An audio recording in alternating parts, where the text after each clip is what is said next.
Hey guys, welcome to Whiskey, Wine, and Writing. This is Tasha and Nikki and Brenda, and we are going to be talking to you guys tonight about PitMad, who, as anybody who knows Brenda knows that she puts all of this together. Hopefully Tiff is going to be in here too. We're trying to get her in, but Hangouts has been being a butt all night. I'm putting it out there. So, Nikki, go ahead and say hi while I try to fix this background stuff.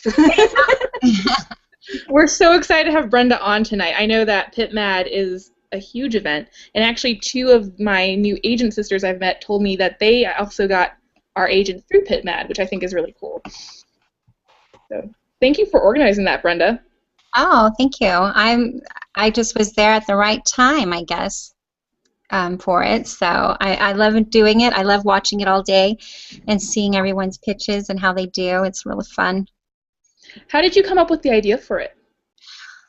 I think there was a contest, but they were doing Twitter pitches on a blog, and so I decided to bring it to Twitter.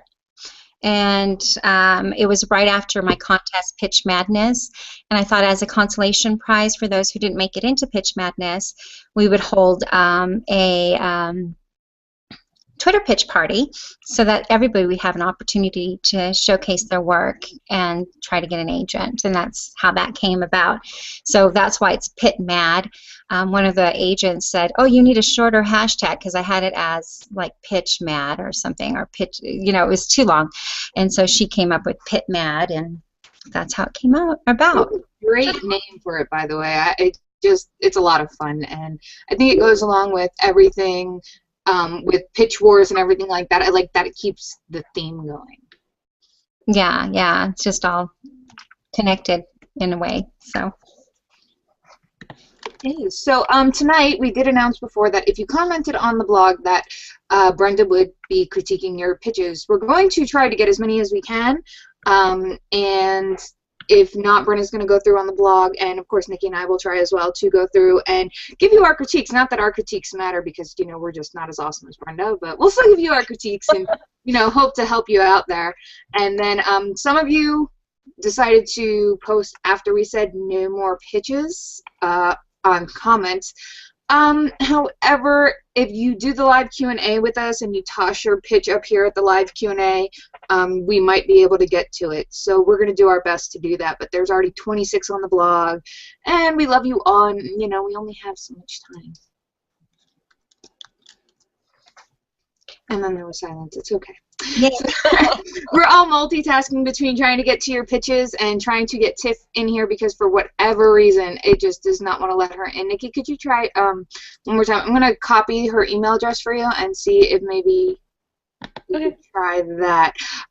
So in the meantime, while I try and do this, I was reading through some of these Twitter pitches, and let me just say, you guys are also extremely talented with this stuff.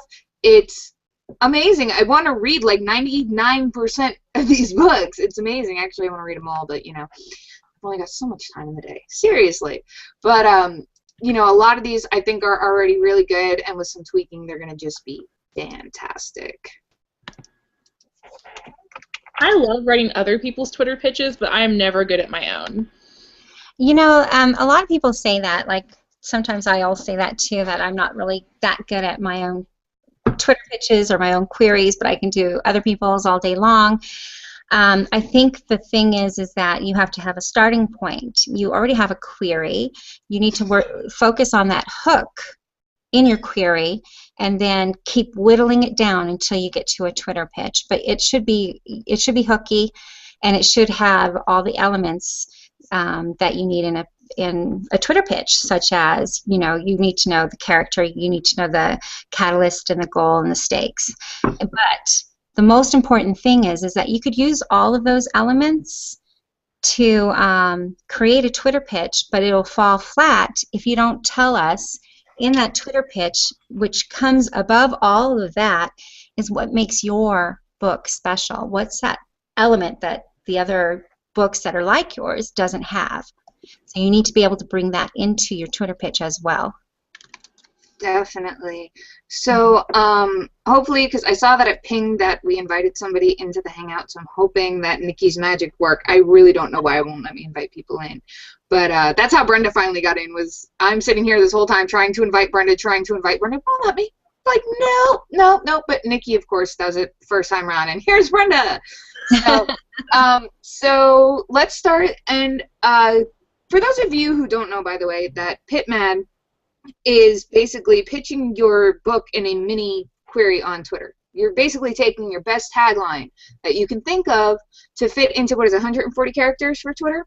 Less the hashtag and less your category.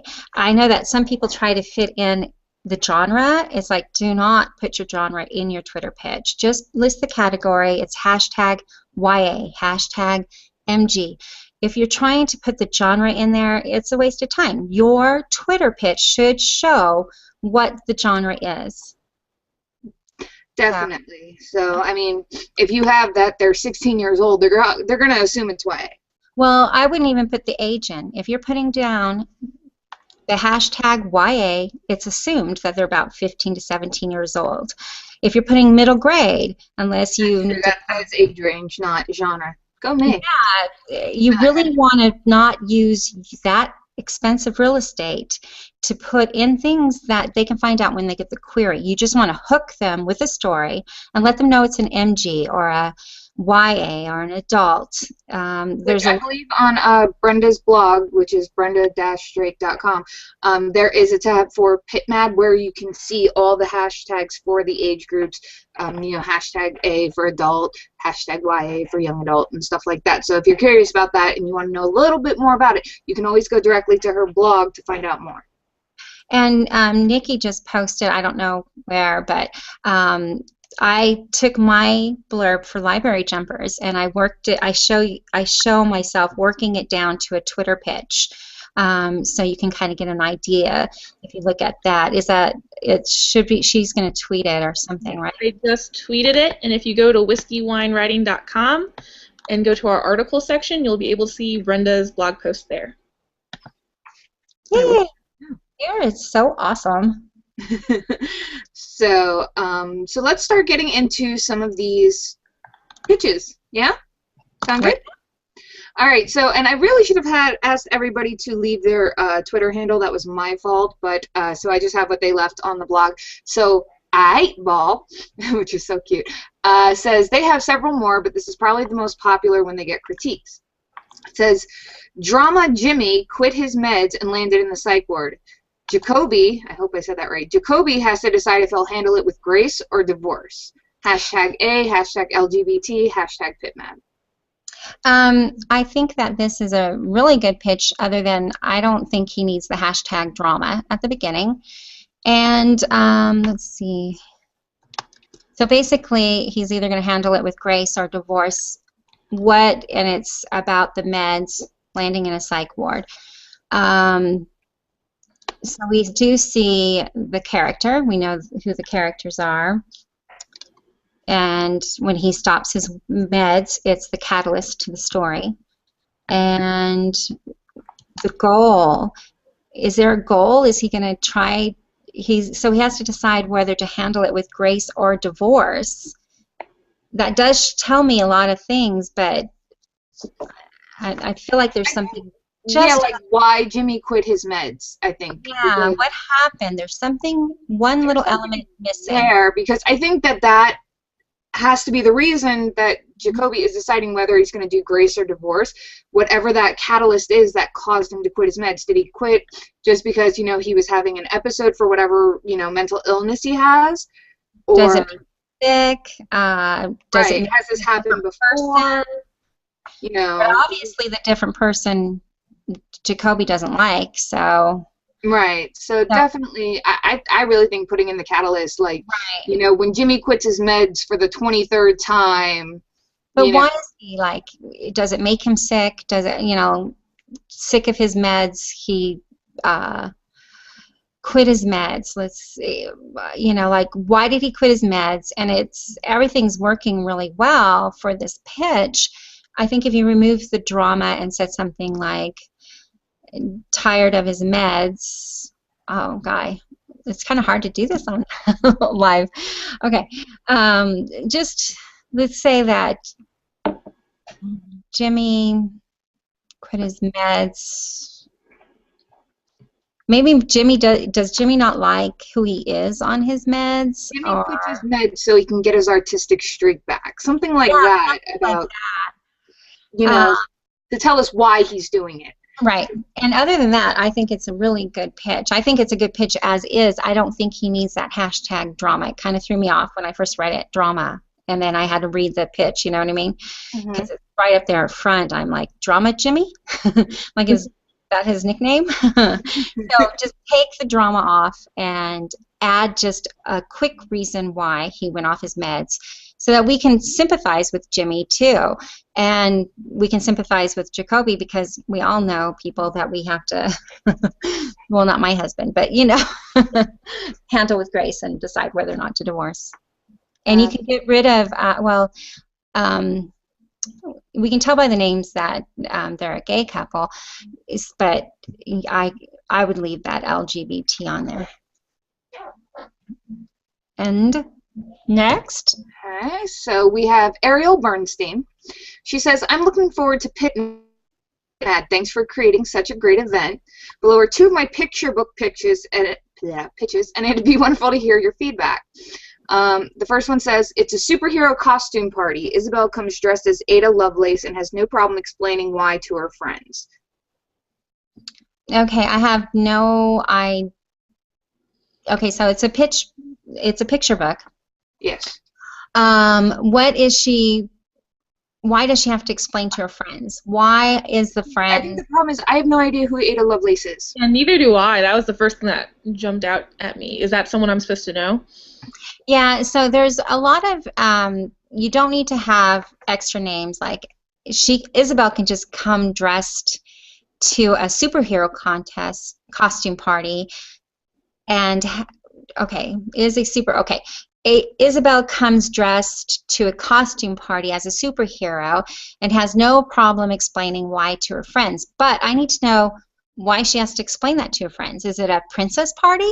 What is that? What's going on there? I think what it is it's a superhero costume party, but she's not coming as a superhero. She's coming as Ada Lovelace, but we don't know who that is in relation. Oh, okay. So she's coming not as a superhero, but I just don't see what the stakes are in the picture book. Like, whoever Ada Lovelace is, some people will know. Maybe it's from a book character or something like that.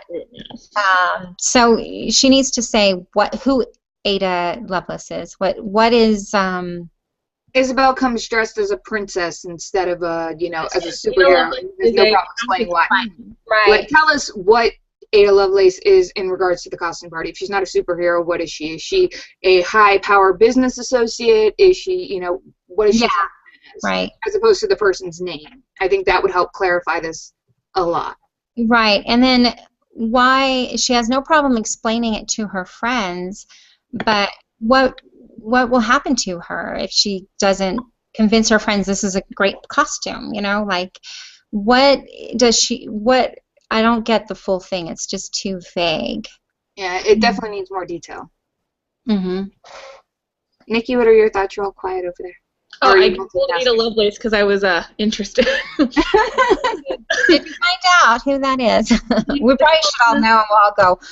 Yeah, I think, and just definitely give us more detail on that. And then the second one says, a girl doesn't believe that her brother loves her because he can't say the words. Luckily, kids with limits can communicate in other ways.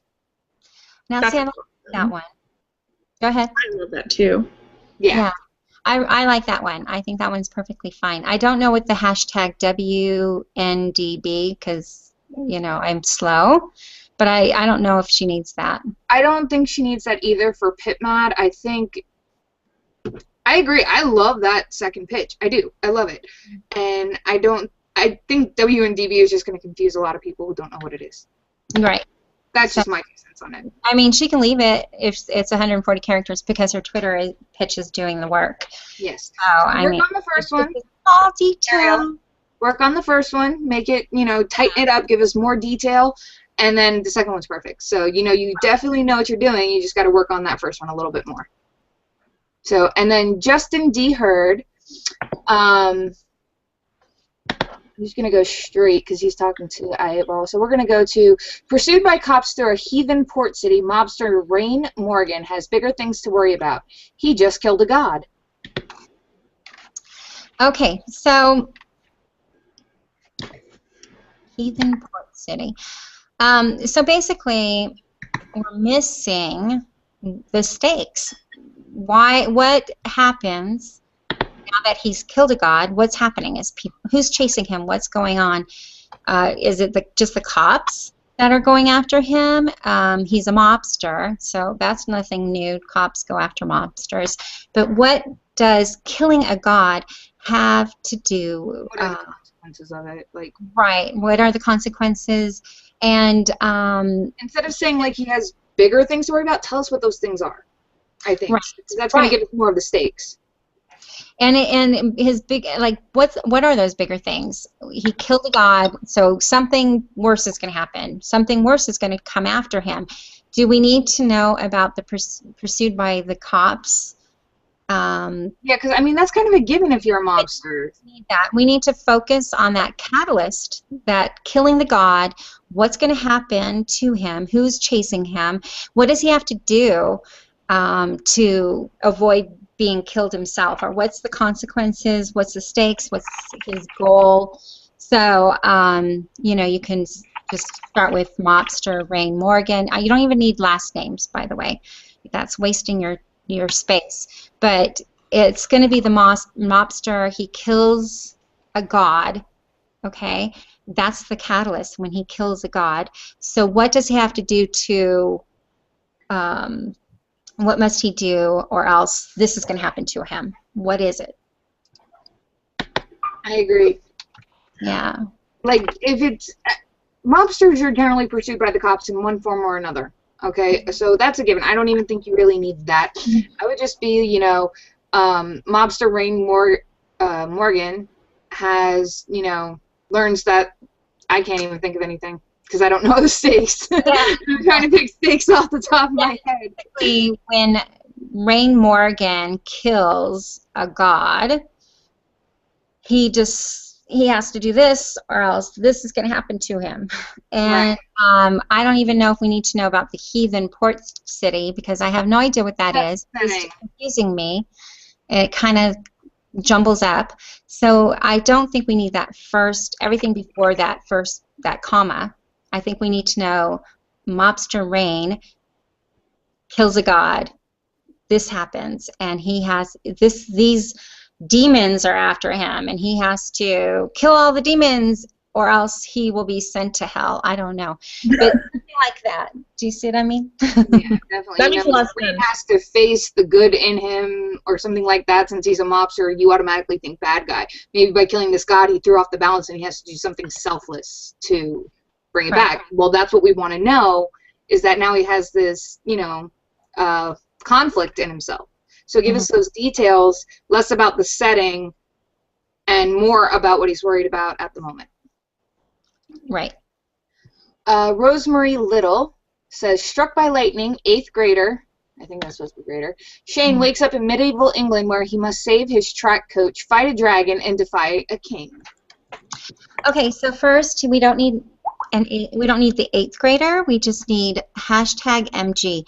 And the reason why we have hashtag MG and hashtag YA is so that agents can go on that hashtag and just read middle grade pitches if they want to, instead of going through the big long feed that PitMad is going to be that day. So we have the hashtag MG or hashtag YA, you know, all the hashtags. But anyway, so let's eliminate 8th grader. I love that when he's struck by lightning, this is his catalyst. He wakes up in medieval England, where he must save his track coach, fight a dragon, and defy a king. Well, what are the stakes? The stakes is just that his track coach, doing all these things, he's going to have to do all these things to prevent what? What is he trying to prevent?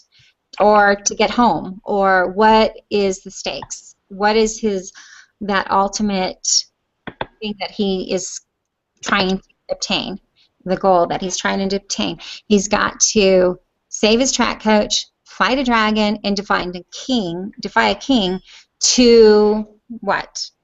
To get back home, to avoid getting his head chopped off, to what? That's what we need.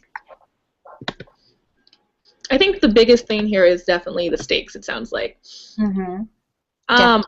My agent sister, Rachel Simon, actually just tweeted me, and she shared her PitMad tweet that got her agent last year. And it's 18-year-old Sadie's MIA sister returns from war. PTSD isn't the only thing she brings with her. And it's a YA. I think that's a really cool, very intriguing tweet. I can see definitely why she got some interest from that. I was looking for it. I can't. Yeah, she tweeted it to you, me, and WW Writing, which you guys should all be following on Twitter, by the way. Yes. And if you definitely want more of Brenda's wonderful, wonderful insight, you can follow her at Brenda Drake. Nice and easy. You know, one of these days I'll probably convert everything just to Natasha Rollerson to make it uniform, but I'm just too lazy to do it right now. But Brenda always has wonderful insight and wisdom. She's always running great competitions, always has great posts on her blogs to help inspire you, you know, getting the call stories and everything like that. And it's just, she's fabulous. Absolutely fabulous. Aw, shucks. We'd be lost without you, Brenda. Me what? We'd be lost without you. Aw, you're so sweet. So Tiffany Lynn says, I could use some help. Tiff, we could all use some help. I'm just putting that out there. She says, here's one of my pitches. When 18-year-old Marcia meets Naren, she didn't expect true love. The magic, ? Dangerous. The punishment, ? Death. The only choice, ? Fight. I'm really confused by that. I'm going to say to remove the 18-year-old. I know everyone's going to like be yelling at me, but with YA, I know that it's in that range. And we'll see that in the query. The agents really want to see the catalyst, the stakes, or the goals and the stakes. The inciting event, whatever you want to call it, in a Twitter pitch. You just want to hook them to ask them to get more, to read more. So you want to give it so enticing that they just have to favorite that pitch, right? So, okay, let me look at this closer now. I don't like all the questions in it. I mean, personally, I'm not a big fan of questions in a pitch, period. I don't want you to ask me a question. I want you to tell me what's going on. Well, and agents do not like questions either, and they do not like them in your query. They do not like them in any of your pitches. So get rid of the questions and just tell us what the story is about. Basically, when Mardia meets Naren. Marcia, I think that's supposed to be. Is it Marcia? Might be. I'm not trying to say this to be Mardia? but Mardia? That's Martian without an N, is it not? That's why I went with Marcia. That's how I pictured it. So I think also you might want to clarify on how to pronounce your protagonist's name. That could be taken. Well, or just because I never know how to pronounce anything, so don't use me as a goal there. Okay. When M meets N, she didn't expect true love. The magic, dangerous, the punishment, death, the only choice, fight. Okay, so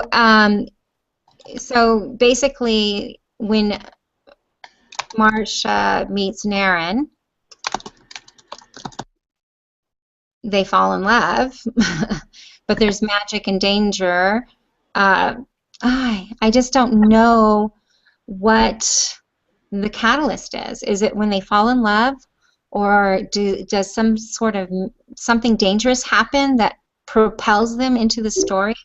And then what is the punishment for? By falling in love, are they going to be punished? Will they be killed? So your questions are just evoking more questions for me. So if you want to redo this Twitter pitch and then put it as a reply to it, when I go through, I'll read it and help you. with the next thing. But what you need to do is like say, when such and such discovers this or that, she must do this or else she will die. So just kind of start with that kind of format, and then you can whittle it down and then adjust it any way you want to, but as long as you have the character, what propels them through the story, what their goals are, and what their stakes are, you will be able to hook it. But you also have to bring in that element that makes things different. Like, what's that magic? Magic is generic. What kind of, is it just all magic? Is it wizardy magic? Is it, you know, what kind of magic is that? What are the dangers? You know, look at those kind of things to find out whether to be more specific about this pitch. Yeah, I'm not sure why you have true love capitalized, but keep in mind that, you know, I mean, true love happens in a lot of stories, so try to find the unique aspects of your story. I mean, a lot of people say they didn't expect to find love. I would try to find the unique aspect and put in the major pivotal conflict to make it different than just they fell in love, they had a problem, and they're trying to resolve it. So, Strange Writes, I love that name, by the way. Strange Writes says, this is my favorite one so far. Lights are out. The blight has infected the world, and everyone is trying to kill Elaine in terrible angels. Okay. It starts out good, but first of all, I know that people are saying try to put the title of the book into your Twitter pitch, and I've read that through some PitMad stuff. Do not put the title there. You're wasting space. You don't need the title in your pitch. What we need to know here is we get that the lights are going out and the blight is infecting the world, so we know that all this stuff is happening, and everyone is trying to kill Elaine. Why are they trying to kill her? I need to know why they're trying to kill her, and what does she have to do to not get killed, you know, or what, it's just not enough information. Yeah, also the Terrible Angels, like, it didn't even register in my brain that that was the title of the book. Like, all of a sudden I'm like, this is good, and then, wait, what? This doesn't make sense. Like, I'm thinking this is still part of the pitch and not the title. And, you know, if I do it, I'm not saying a lot of people will do it, but, you know, other people might do it, including agents, and that could kind of mess you up. So take out the title and do what Brenda said, put more details in. What about you, Nikki? What do you think? Oh, definitely. I actually was like, there's terrible angels trying to kill Elaine, or is she trying to be killed inside the terrible angels? And then I realized I was stupid and it was the title. See, that makes two of us who didn't realize it was the title, just letting you know. Yeah, so, and when people, they really, I mean, I don't know if a lot of people, if this is their first PitMad, I've kind of secretly watched PitMad for the past year but never actually entered, and it is like a zoo on there, and there's no way for agents to read every single tweet that goes on, so you don't want to confuse them if they're just glancing. It's almost quicker than a resume glance, I think. You know how they say that people read your resume, the whole page, in like 6 seconds? I'm pretty sure you might be lucky if you get a half second on PitMad. So confusing stuff definitely needs to go. Yeah. Dreamer Spirit says, Curtis's dad dumped him off at a nut house to save the world from the ones who devour dreams. Dad has high hopes. Curtis doesn't. So, again, it's the stakes. I don't see the stakes. I don't see what's going to happen. Like, what Curtis dumped off at the nut house to save the world. I have no idea what a mental institution has to do with it. Yeah, I'm confused with that. And then from the one who devours dreams. So he's dropped off a net house to save the world from the one who devours dreams. How does him being dropped off at a net house save the world from this person who devours dreams? And what happens if they devour the dreams? And why does his dad have high hopes? Why are you so picky about what you put into your pitches? Yeah, and Curtis doesn't. Why doesn't? Well, obviously Curtis probably wouldn't have high hopes because he's in a nut house now. But the thing is that I can see a really promising premise in this little bit that I have. It's kind of like, oh, this is exciting, Devourer of Dreams. But what happens when that guy devours dreams? What's going on? Does it end hope for people? Do people get, comatose? Or, we need more details. And, there's a lot of promising things in there, the nut house, the devouring of dreams, but we need to know what's going to happen. Like, what's happening in the story? Like, what are Curtis's goals? What does he have to do to save the world? He's obviously your main character, so we want to know more about Curtis and have more details about what's going to happen. Why is he put in the nut house to save the world? What does he have to do with that? Yeah, I think that, definitely clarifying the nut house, but I don't think you have to say this dad put him there. You could just be like, Curtis is, stuck in a mental institution fighting the devourer of dreams, and, Well, I kind of like that dad dumped him off because it seems kind of like a betrayal to him too. It could be. That's true too. Yeah. See, so there's many ways you can go about it. Yeah. So what he needs to, what Dreamer Spirit needs to do is just really give us more details and cut it down and hone in on these inciting event only and what Curtis has to do to save the world or save himself, or No, a good thing though that they did, I think, is how you were saying don't do ages. Yeah. This is one of the first ones that didn't post the age, and we didn't like. It makes perfect sense. It's an MG, right? Yeah, but they did put the hashtag MG, so we know it's middle grade. Exactly. Right. So you definitely got that going for you. So you're on the right track. Just gotta tighten it up, give us a little bit more detail. Some of them steaks, good to go. A nice juicy steak. Anne-Marie says she has a few, but she's unsure of this one. Men love Sorcha. A doctor, prince, duke, rock star, and vicious rival. Human or vampire, good man or bad boy, who should she choose? Are they all the same person? I don't think so, but there better be a good reason that all these guys are wanting her. I think that it should, instead of A&D between Rockstar, it should be or maybe human or vampire. There's no, I guess the comma is kind of missing too. I don't. Yeah, there's a comma.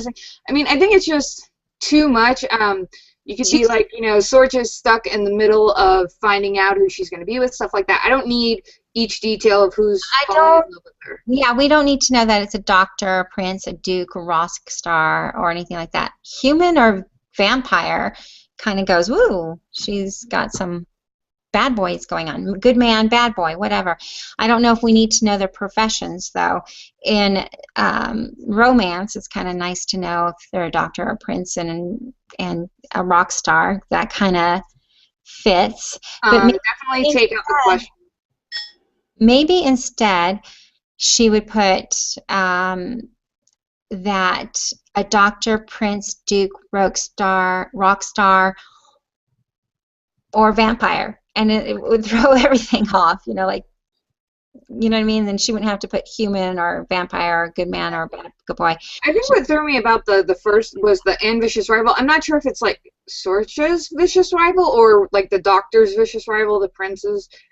I'm not sure whose vicious rival she's talking about, but I think that could be heightened. I mean, is this just a bunch of guys pining after her, or is there some sort of different...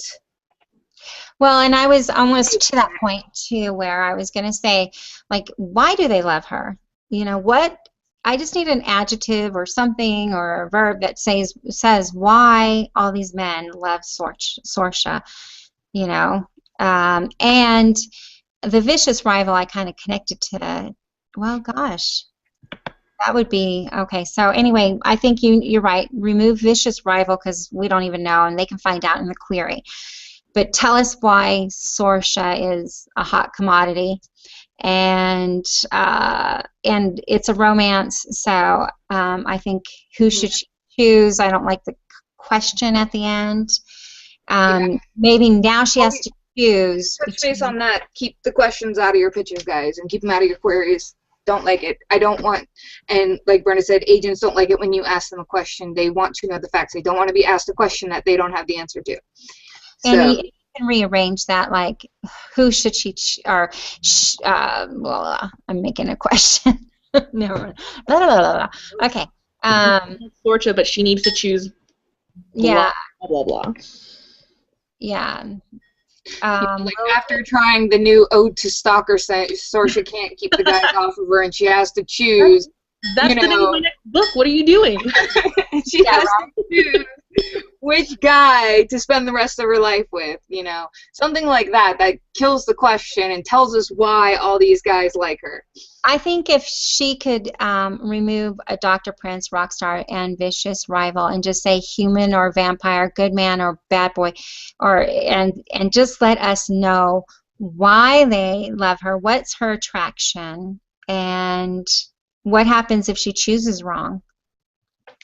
So that's what I've got. So Megan E. Freeman posted, "Girl left behind when Colorado town is evacuated must survive alone for 4+ years. Modern retelling of Island of the Blue Dolphins." I would read that in a heartbeat. I loved that book as a kid. I never read it, so... It's good, and I can't imagine. That sounds like a modern version. Oh, wow. I think that just shows how good comp titles are, though, because that sounds really cool to me. Yeah, so I didn't read Blue Dolphins. I'm hoping that we know what the goals and the stakes are through that story. And that would be Nikki. Basically, it's about this Native American girl who has to survive by herself on this island, and there's no way off. And eventually, someone does come, and actually it's about her progression as a person, because actually when you begin the book, it's like bigger print and more broken sentences, and then she gets more intellectual as the book goes on. But it's just a story of survival, basically. I honestly haven't read it since I was 11, so I couldn't tell you too much more other than that. I always do find the problem with putting it as a retelling of a story is that you do run that risk of people haven't read it, so they don't necessarily know what you're talking about. So it's better to give us the stakes. Well, I think that the must survive alone for 4+ years. It's an MG, so we're already thinking, oh my God, she's got to survive by herself for 4 years, and she's a young girl. So I see the stakes. I see the, her goals is to survive. The stakes is, we all know she's going to die if she doesn't survive. And I like this pitch. I want to buy it now. And you did really good, Megan, because you didn't give us the age of the girl. So I love that. Well, and she has the MG there, so I'm thinking. Right, that's what I'm saying. I love that she just did the MG. She let the pitch speak for itself. If I knew Island of the Blue Dolphins, I would know a little bit more. But I still think that Brenda's right, telling us survival in 4+ years, and that's pretty heavy. Add the first name instead of girl if she wants to. If she wants to put her name, but girl worked for me too, so it doesn't matter. Unless the girl doesn't know her name. Could be interesting. Wow. Okay. Kathleen says, a new one I've been playing with. The kidnapper she escaped from sends 15-year-old Zoe literary clues she must solve or another girl dies. I actually read this book. I was a beta reader for this one. That sounds fun, though. I mean, I take out 15-year-old because you have YA. So that's a lot of characters that could be used for the kidnapper escaped from sends Zoe literary clues. So, yeah, so the stakes is another girl. But what makes Zoe want to help that other girl? Like the stakes are against this other girl. But higher stakes would be something happening to Zoe, or, you know, what is it? Just the other girl? We need to know what Zoe's Maybe motivation is to help that other girl. like when Zoe escapes her kidnapper, he sends her literary clues, or he kills another girl in her place, and you know she knows that girl's gonna die because she escaped. So that could be her motivation, or whatever the motivation is. Just kind of put it in there. So, Get a little bit more of a motivation for Zoe. Like, why would she help this other girl? Why would she? You would think she'd be paralyzed with fear from this kidnapper. So, I mean, she's safe. She's escaped. She's safe wherever she where are is. the cops? Yeah, this might be just a grammar thing for me, but I feel like it's almost backwards, and that would be stronger if Zoe was actually the subject of the sentence instead of the kidnapper she escaped from sends. You know what I mean? Like, Zoe gets the clues from her kidnapper and now must choose to do X, Y, and Z to make her make it more of an active pitch, because I feel like it's a little Passive. hard, passive to read. That's just me. So, definitely on the right track, though, I think, because, you know, it tickles my fancy. It's something I'd want to read, so. I think she would get a favorite even if she used this Twitter pitch, actually. Yeah, I mean, it's good. We're just nitpicking. Well, now. that's what you want with the critique. So. Demon S333 says, thanks for offering. I'm sorry? Are we getting messages in the chat? No, I haven't seen any. I have it open, but no, we're not getting any on that. But guys, if you are watching and you did not get a chance to comment on the blog, feel free to ask here in our Q&A. There is a Q&A button. So you can put your Twitter pictures right in there, and we will try to do some live ones here while you're watching as well. Yeah, because I was going to have you guys do those surprises to the people that are commenting in the chat question area, but well, nobody gets surprised if they don't comment. Yeah.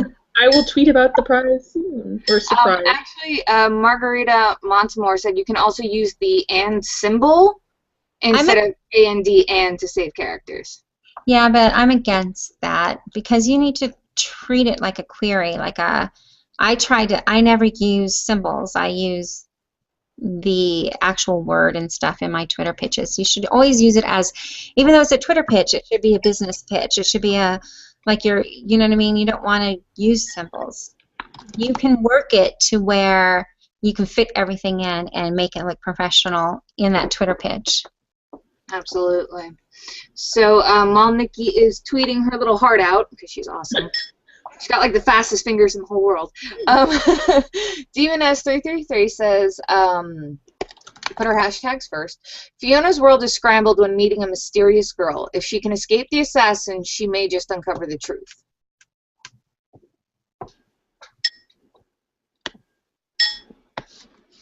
How is it scrambled? And if she can escape the assassin, she may just So the only stakes is uncovering the truth, or unscrambling her world, or putting her world back together, I mean. So it's vague, I think, is the biggest problem. It's really vague. If she can escape the assassins. Like, who sent the assassins? And what truth? I know you can't say it because you want to be, but you've got to up the stakes. The goal needs to be clearer. So the catalyst is when she meeting a mysterious girl. Well, what does that mysterious girl do that scrambles her world? So I just you need more information. You don't need to put hashtag SF. It should be, you need to make sure that you put into the Twitter pitch what makes it sci-fi. You can leave the hashtag SF if you can fit it, if you have enough room. I'm not saying you can't do it, but PitMad and the category works, and then whatever the pitch is should tell us that it's a fantasy, it's a contemporary, it's a sci-fi. So what kind of world is Fiona living in? What happened? How is her world scrambled? What does this mysterious girl do to scramble that world? And what does Fiona have to do? She has to escape the assassins and uncover a truth to unscramble her world. Is that the only stakes, or will she? Is there bigger stakes than that? Just make it clearer. Yeah, I mean, I don't know. Like, I feel like when you say the world is scrambled, like, you know, her world's gone into chaos, but I mean, that could mean anything, but then you go into assassins, so I think more of the stakes would be her surviving. Right. They're coming after her. Now, see, escaping assassins got me all excited, and I like that part of it, but I'm too busy going, what? How is her world scrambled? What does this mysterious girl have to do with it? What truth does she have to uncover? But escape assassins, it does. It comes out. So we did get somebody in the Q&A. And he says that his name is, or her name, sorry, Jess Peterson. And she says, I came in late and wasn't sure if comments were open. And they are, guys. Comments are open. Feel free. I have a pitch I'd not mind having critiqued. And she goes, the destruction of her home forces Corgi to seek out the truth about her identity or face her demise at the hands of gods and dragons. Okay, let me... Can you see it on the Q&A, Brenda? You Yeah. to go over to the side. I have it selected, so it should be at the top for you. Whoa, where did it go? I lost it. I don't see the one you selected, Tasha. Well, she said also, oh, let me redo that. I grabbed the wrong one. So that might be why it's a little... Oh, okay. So go ahead and do that, Jess. Go ahead and post your new one. And while you get that one ready, Susan Silverman got herself a logline that got her into the Baker's Dozen. And I'm sorry? Brenda, I thought you said something. Oh, I said wonderful. Oh, Sorry. okay. I thought you were saying when did, and I was like, oh, okay. So she says she's basically having the problem getting it reduced into the Twitter pitch is what she's trying to do. So recently, Orphan... A sample, did you post the sample or something? Yes, you posted it. It is on whiskeywineandwriting.com when you click on articles, and I tweeted it earlier if you want to follow Nikki_Roberti. If she wanted to work it from there and then post it in the chat, I can look at it. She also did put an attempt, which is Orphan Bailey, always protected by older bros, protects them by hiding dangers in foster home or risk permanent separation.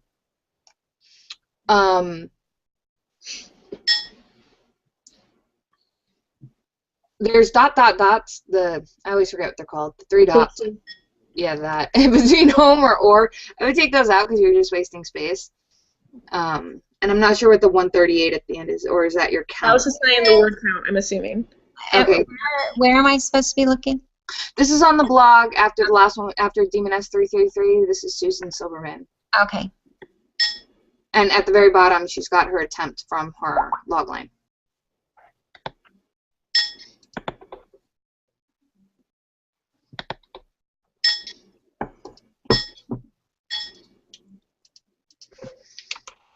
So basically, I'm going to be saying that when she's separated from her brothers, she... Sorry, that was my phone. Oh, okay. She did a Twitter pitch right there. Okay, I see what. Okay. And so at first I'm thinking Orphan Bailey is her name, like Orphan Bailey. And we don't want to abbreviate bros. You want to treat this as a professional pitch to an agent. So you don't want to have any abbreviations. You've got to manipulate it to fit it into a Twitter pitch. So you want to spell brothers out.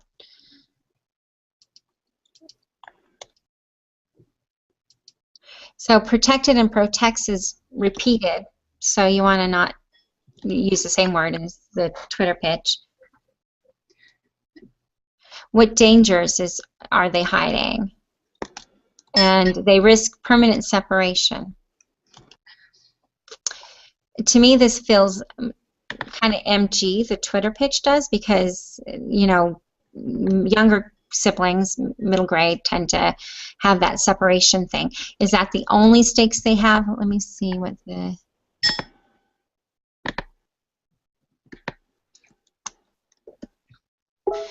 What are the dangers? I think, is it only, so is it only risking permanent separation? What are those dangers?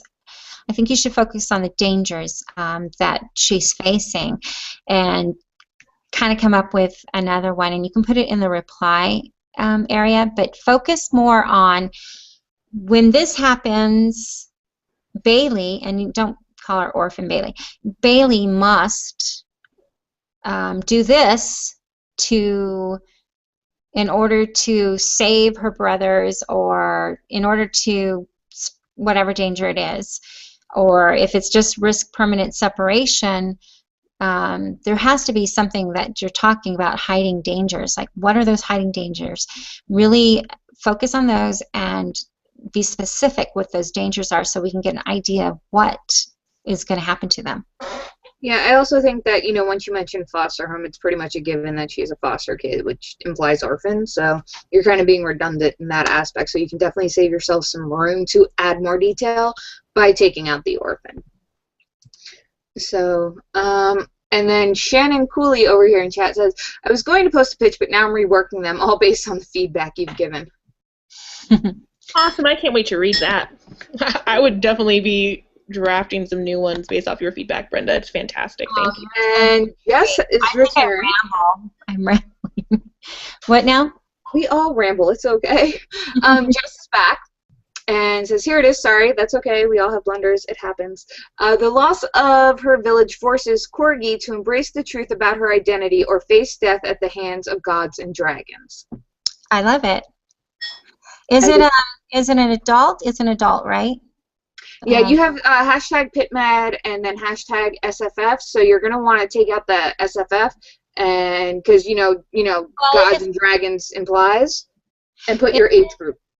If it's an adult, you can leave the hash, don't put the hashtag A, you can put hashtag SFF if it's an adult. But if it's a YA or something like that, you need to make sure that we know that. See, I'm still learning too. So. There's all these rules, right? Because they consider sci-fi fantasy as a category in adult. So if it's not a YA, you can leave it like that. But that's great. Good job. From Melissa Head. What if your tweet is favorited, but for various reasons the writer doesn't get a submission package together for many months? How long is too long to wait between pitch and submission? Where is that question? It's in the Q&A further down. Yeah, I'm not selecting them anymore because apparently if I select them, you guys can't see them. I selected it, and now it's at the top for me. I don't know if you see it. Yeah, no, I don't. It's still at the bottom for me. Her question is... So you should not be pitching in PitMad unless you have a completed manuscript. The agents, publishers are going to expect that within a week. Actually, they expect it immediately. They're so excited about it. If they're favoriting your pitch, they want it right away. There'll be another PitMad every 3 months. Every 3 months, there's a pitchmas coming. Pitchmas, or how do you say it? And then there'll be other PitMads. You need to be ready. Your manuscript needs to be completed and ready to go for the agents. And when I was pitching and when I was querying and stuff like that, I would freak out and take the night or two to go over my stuff and make sure it's okay when they request it. So you can take a day or two to look at it if you want to make sure, but don't take months. And Jess says it is adult. Huh? Jess said that it is adult, the sci-fi fantasy. Yeah, so just leave it as the hashtag SFF. So, and then Anne-Marie Hilsey says, fantastic feedback. Thank you so much. Oh, you're welcome. Moving on to the next one in the blog, we have Connie Nice. Thanks for the opportunity for feedback prior to the event. She says, little boys and adventure just go together. Join Danny, Duck, and I as they journey deep into their imagination and discover a true friend. Picture book. What kind of adventures are they going on? Several adventures? Are they going on a pirate adventure? What kind of adventure? I would just kind of, I think this is a good pitch, but I think you really need to tell us what kind of adventure. Is it many adventures, various adventures? Kind of bring something like that to it. And I don't know if you need the and I. I don't know who and I is. So I would just, who is I? Is that a person in the book? It could be. I don't know. But it could be the author. So I'm not sure who I is. And then it says as they. So if it's I, then as we journey deep into their imagination and discover a true friend. And it should be me. If you were going to keep that, it should be me, not I. Yeah.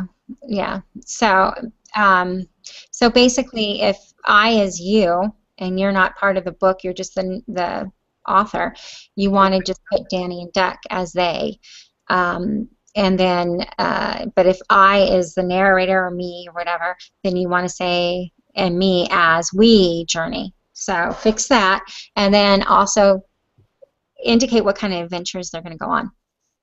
Connie wrote another draft of this right below it that gives a little more information. It says, Danny and Duck may be toys, but to a little boy they are true adventure buddies. Follow along as they discover true friendship in a very unlikely place.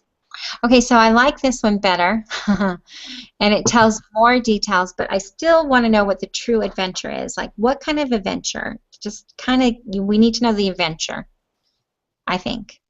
I could be wrong. Like, is Duck a toy duck, and is Danny, I don't know, he could be a swan, I don't know, and they could be going on an adventure on the seas or whatever. I don't know what their adventure is. Jamie Dinahan has posted on Twitter. Apparently they can't figure out how the Q&A, because this is their first time doing Hangouts. It's okay, just poke around. You're not going to break us, I promise. But it says, first time watching live Hangout with Brenda Drake. Not sure how to post questions, but love your collaboration and feedback. Taking furious notes. I should have been typing in the replies maybe as I went. I don't know. We have another question in the Q&A from Margarita Montemore, and it says, what should we do if an agent/agency who rejected us favorites a tweet?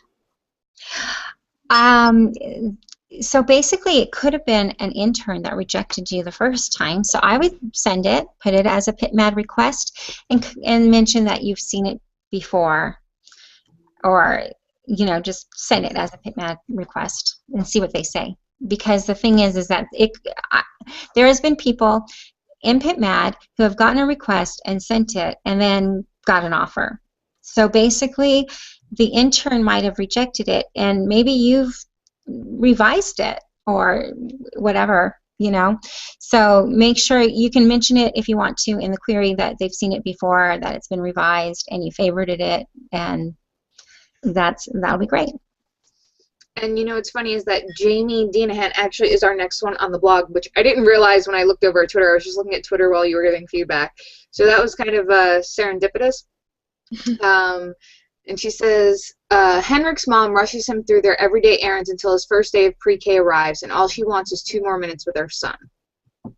Picture book. Okay. Rushes him through. So is this a picture book about Henrik's mom, or is it about Henrik?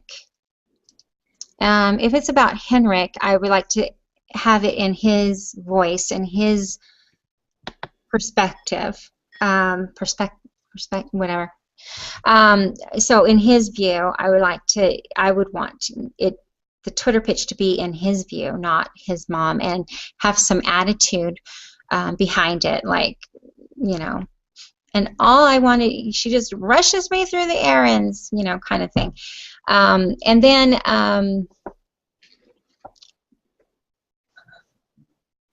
and yeah, I don't, it sounds like it's in her view. Is it Henrik's? It should be in Henrik's if it's a picture book, right? Or no? It's the picture book. So yeah, there's just, it feels like something is missing. Like the stakes. Like, in the picture book, are we going through Henrik's first day of pre-K? Or are we going through his mom's day without him there? And, you know, kind of give us an idea of what's going on. I'm not really sure. Yeah, I'm not sure either, and I think that we just need a little bit more. Is it going to be in Mom's point of view or Henrik's point of view? This makes kind of like it's kind of confusing there. And then to me, the book sounds like we're just going to go through a bunch of errands. Then he's going to go off to pre-K, and then she's going to miss him. The end. And that might be the story, but what happens when she rushes him through the everyday errands? Are bad things going to happen? Like, is he going to feel rushed? Is he going to get upset? Is he going to make mistakes? What happens to keep the pages turning? So, and guys, just in case you do not know, our questions are live on the Q&A on the Hangout chat. Now, you can't go through, like, if you're, and I don't have it up, so I don't know. If you're posting on the YouTube video over on YouTube, we're not getting those. You have to be on the live Hangouts, which you can link through the Whiskey Wine Writing website. On the post for Brenda, it has the YouTube video, and then beneath that it has the Hangouts link. So once you click on that, you can ask live questions for Brenda about PitMad and also put your pitch in there, and we'll critique it live for you and give you some feedback that way. Did we reveal the surprise now that we've gotten people into the questions via bribery?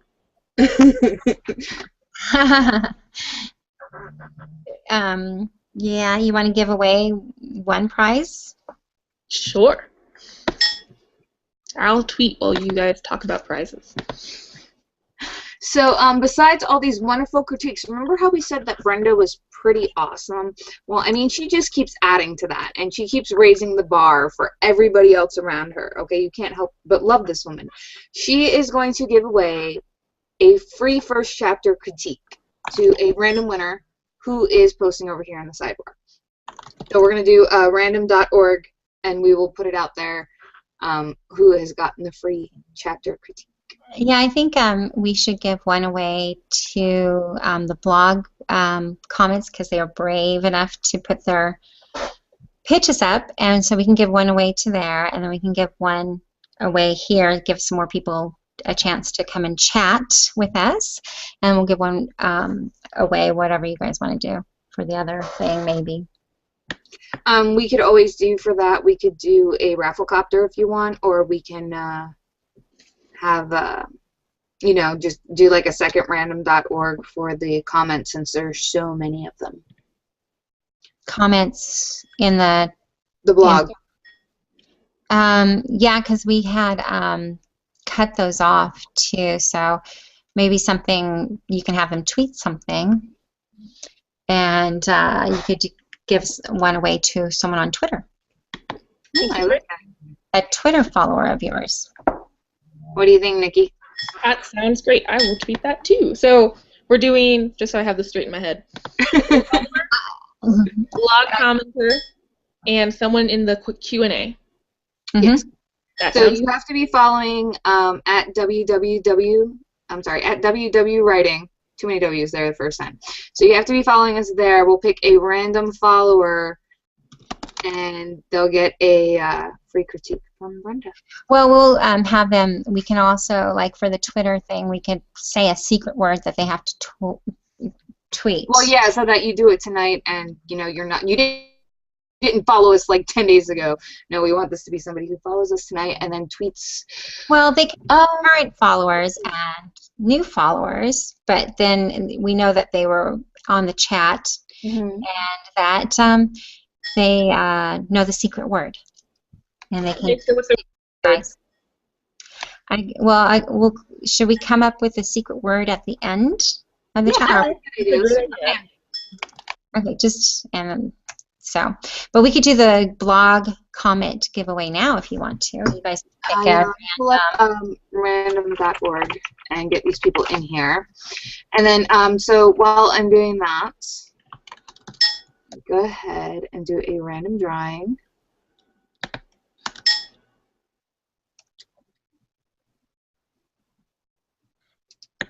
And then, so, Brenda, if you want to read the next one by Rupali, while I go ahead and do this.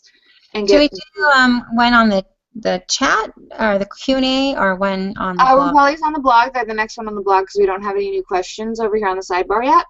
What about, is this a new one here, or am I mistaken for a murderer by the law, or no?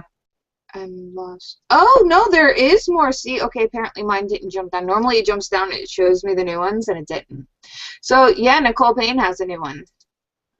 Where is that one? Okay, so I saw, is that Mistaken for a Murderer, the one you were just reading? Oh, so the names are below. On the bottom, yeah. Okay. Yeah, so Nicole's is, mistaken for a murderer by the law she serves, Daniela must prove her innocence before her life and reputation are ruined.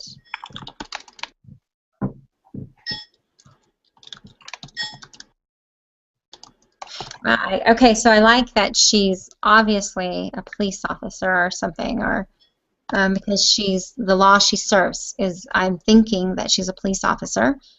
And she has to prove her innocence for murdering somebody, or else her life and I mean, everything's there. I would just be specific. The law she serves, does that mean she's a police officer? I'm assuming.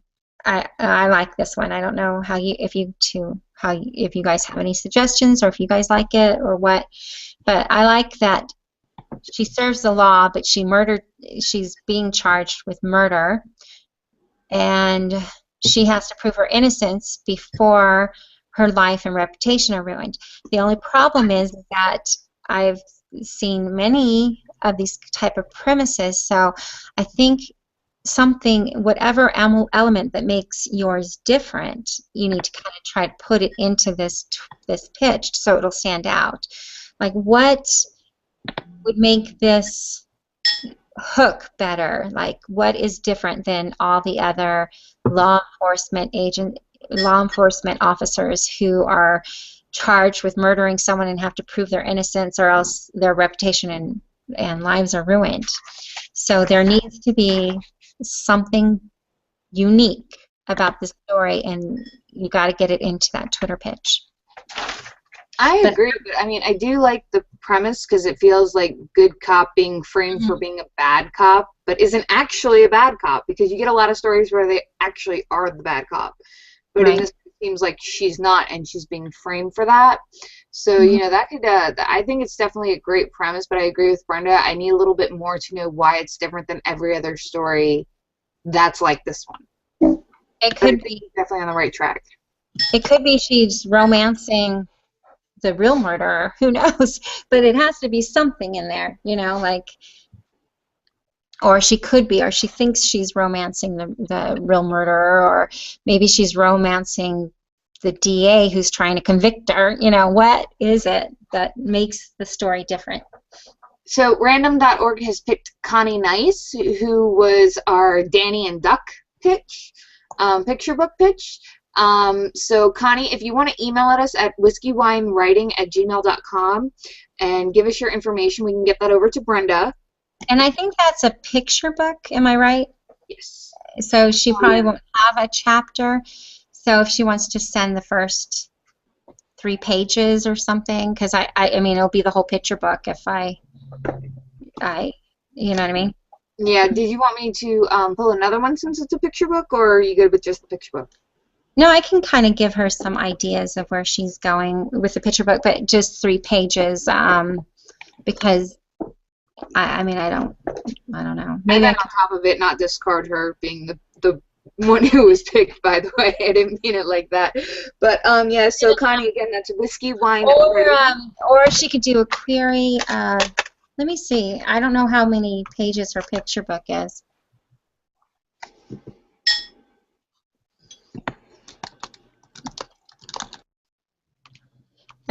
Kind of ask her in the replies how long her picture book is, because I might just read the whole thing, because it's like depends on, I mean, it should be about 500 or so 500, less than 700. It shouldn't be a very long word count.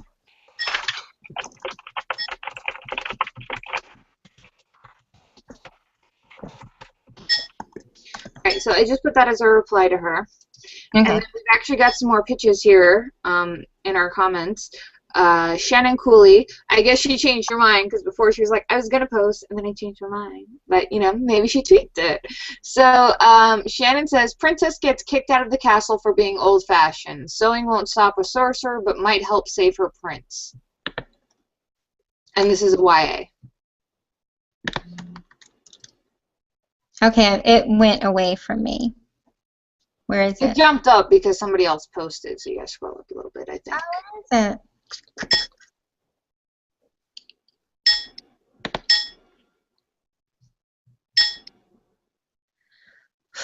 Yeah, because now everybody's posting, so they're jumping all around. Oh, okay, I keep on losing it. I'm sorry. Okay, is there a way to stop? Like, I'll just hold on the bar. How? Okay. Where is? Okay. I lost it too. It's okay. What are we looking for?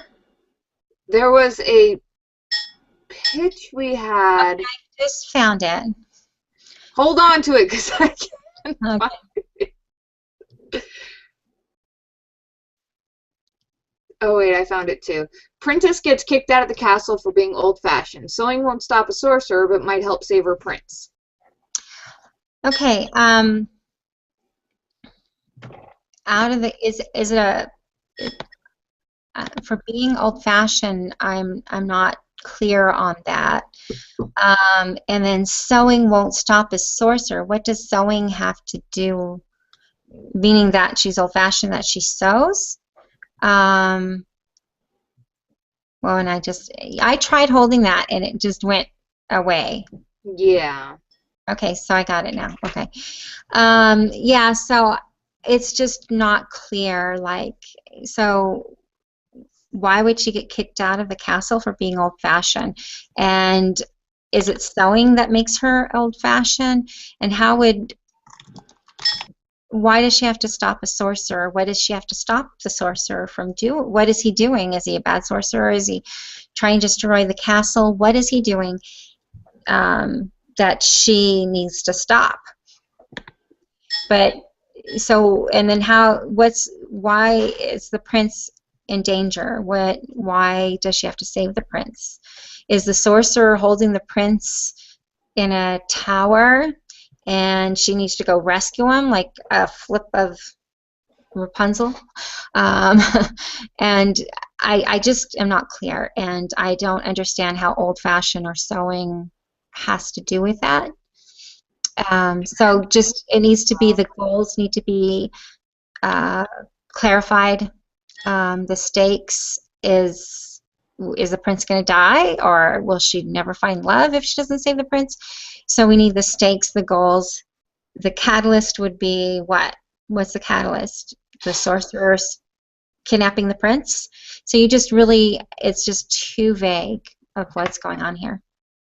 I pretty much agree with everything Brenda said, and I mean, I'm not sure if you mean old-fashioned, like in traditional princess sense, like, you know, the original ways that fairy tales portrayed princesses as proper. Like, is that supposed to be old-fashioned in your story? Is there supposed to be like a new way for princesses to behave? That's what I'm not understanding. What's old-fashioned in this world? Because saying old-fashioned in our world, it might mean one thing. Old-fashioned could be you're wearing jeans from the 90s here, you know.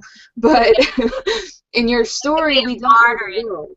Yeah, modern. Is it modern times or what? Right? Yeah, we don't know the world, so we don't know what old-fashioned means in that sense.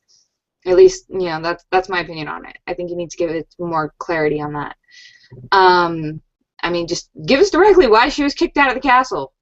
Tell us for real. Like, instead of learning to use magic and wield a sword, she decided she was going to make dresses and have tea parties.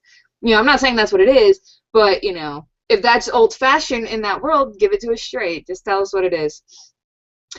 We have another one in chat from Melissa Head. To restore her father's honor, I hope I say this right, Taino shaman must find Fairy Queen and prevent Dragon Fart from starting war. It's a middle grade. Yes, Dragon Farts. Epic middle grade. Yeah, Dragon Fart. I can honestly say it's the first pitch I've read that has fart in it, so I like it just on that principle. It's very unique. I like it. I think that outlines the stakes really well. Yeah, I do too. I love that it's middle grade. It sounds really fun and just unique, especially with the dragon fart starting the war. Just that little part of it makes me want to read this book. Yeah. Well, okay, so Dragon Fart, is that his name? If it is, it needs to be capitalized. I hope it's a legit dragon fart. Yeah, that's what I'm thinking. People angry. They can't stand the smell. I mean, I don't know this book, but that's what I'm hoping for. Yeah, is it a name or is it a, what is it? So. Also, what does the Fairy Queen offer that's going to help restore the father's honor or stop the war? What is the Fairy Queen going to do to prevent all that? What does she hold that he needs? I agree. I'm not sure what the father's honor has to do with this, because to me it seems like you have two different stakes here between restoring the father's honor and the dragon fart starting the war. I would kind of pick one of those and run with it because it's going to save you space on your pitch. So whatever's the main catalyst in your book, go with that. And you'll bring that out in the query if it's important anyway. So what you need to do is just focus on a hook. What is the main plot of the book? What starts Tiano's journey? What does he have to do to save his world? And what does this Fairy Queen have to offer is what you need to focus on. Right. So I'm going to jump back to the blog for this next one from Rupali. We have, thank you so much for the info and such generous offer to help everyone. And then their pitch is a picture book. Slimy Snail wants Redlicious Tomato. He has to resist Grasshopper. Saturday Disco Night to reach, Grasshopper Saturday Disco Night to reach before winter or lose the tomato. I'm kind of confused. It starts out good. Slimy Snail wants Red Delicious Tomato. He has to resist Grasshopper Saturday Disco Night? Is that I don't know if that's all supposed to be one thing or if he has to resist the Grasshopper Saturday Disco Night. If so, there needs to be a comma in there to separate it.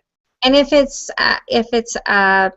Disco Night for Grasshoppers or something, capitalize Grasshopper Saturday Disco Night, make it a title of a disco night so that we can know what's going on.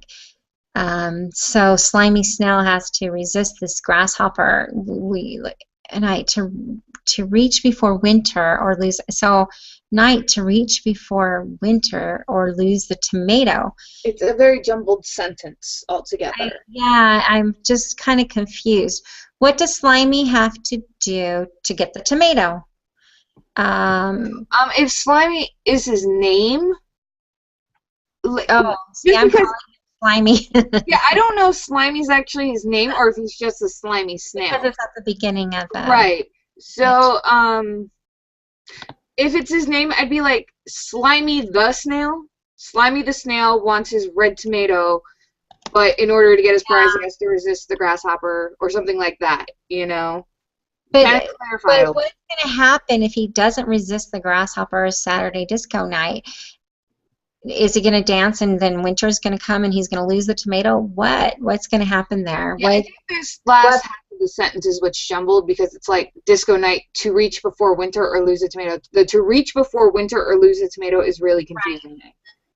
Yeah, I don't know. feel like there's a word missing maybe or something. But that does not make sense at the end of that sentence. It needs to be is Disco Night going to distract him so that winter comes before he knows it and he loses his tomato? Yeah. I'm not sure. There's just not enough clarification there. It's not clear what's going on. Definitely. On a different note, we just got the best news ever. Melissa Head just confirmed that it is a real dragon fart. Yeah. Okay. So what happens with a dragon fart? Is it like the person gets burned up? Ooh, Imagine dragon fart. That's awesome. Dragon fart causes war. I mean, just for a middle grade book, that's epic. We need a little bit more of a description of what happens with that dragon fart. Do they suffocate to death?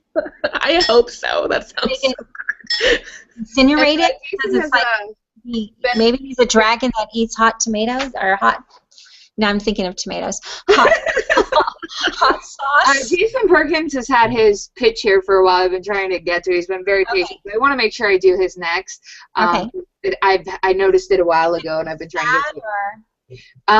It says Barnabas has pirate fever, so his parents sent him to Ninja Garden to tame his ruckus-raising way. The only choice is mutiny. It's a picture book. Okay, so I read that in the chat, and I was like, we have to go back to that because I want to buy that like right now. See? So just so you know, I love pirates, and I loved that pitch. So I don't have anything unless the girls have something to say because I would favorite it. I would too. It sounds. The only thing is, I'm not sure if you missed. I'm still looking for it. Garden? Is that supposed to be garden or garten with the T? Like, is there a play on words with that? I'm not sure, but I wasn't sure if that was a misspelling or not. So. Oh, there, I found it. So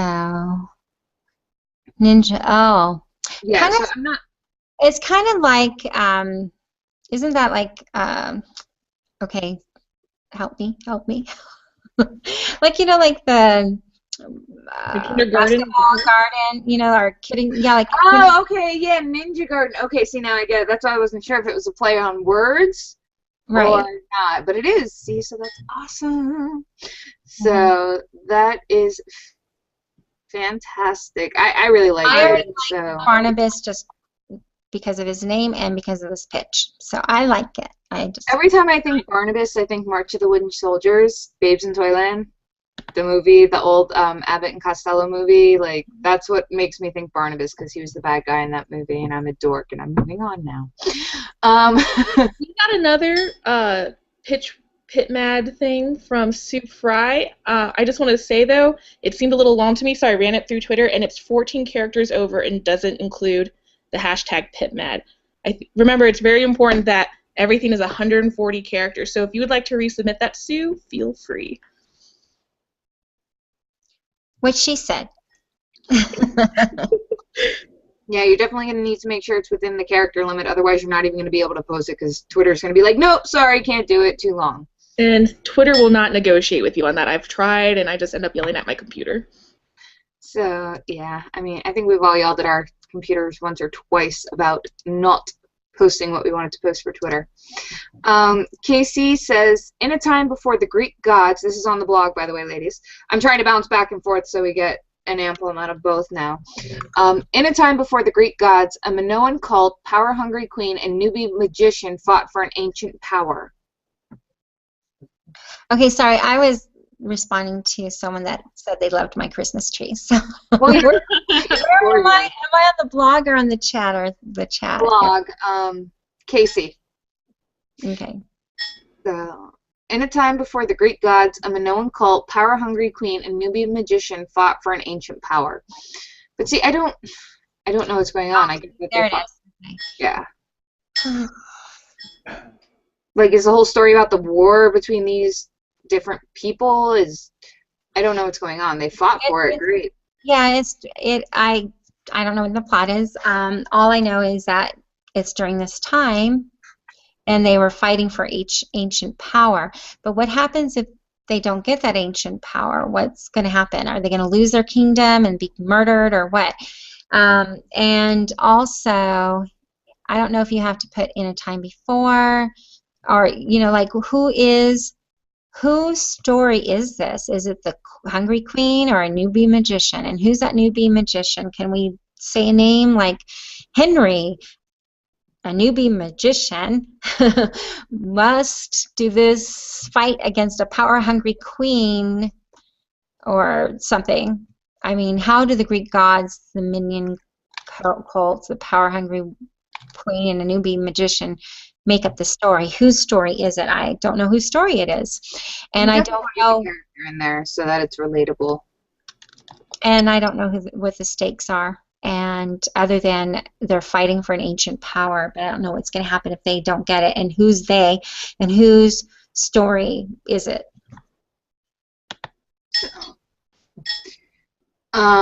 Guys, I'm seeing a lot of you who we've given critique on. You're trying to post again in the thread. I'm probably going to say we're probably going to bypass those to get people who are posting their new ones so we can try to give everybody a fair shot at getting their stuff critiqued. If you want to reply to it, if it's on the blog and you want to reply to it, we'll try our best to look at it again, but we want to make sure everybody gets a fair shot at having their stuff looked at. And I still think it's awesome. It's a fart. I'm just putting that out there. I know, my life is like, I've had a dull day at work, and coming home to finding out about dragon farts, I just love life. Thank you. Let's see, what was I looking at? Oh my god, there's so much stuff going on here in the sidebar. What was that? I'm not seeing any new ones on the chat at the moment. So I'll go to Mary Harris, which is the next one on the blog.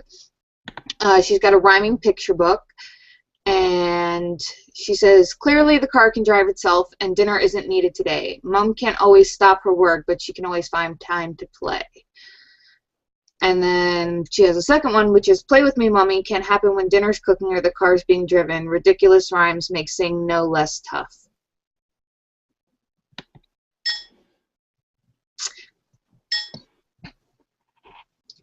I get that it's a rhyming book, but I wouldn't necessarily rhyme your pitch to get it picked up. I think you kind of need to give out the stakes and tell us what it's about and let the query speak for itself.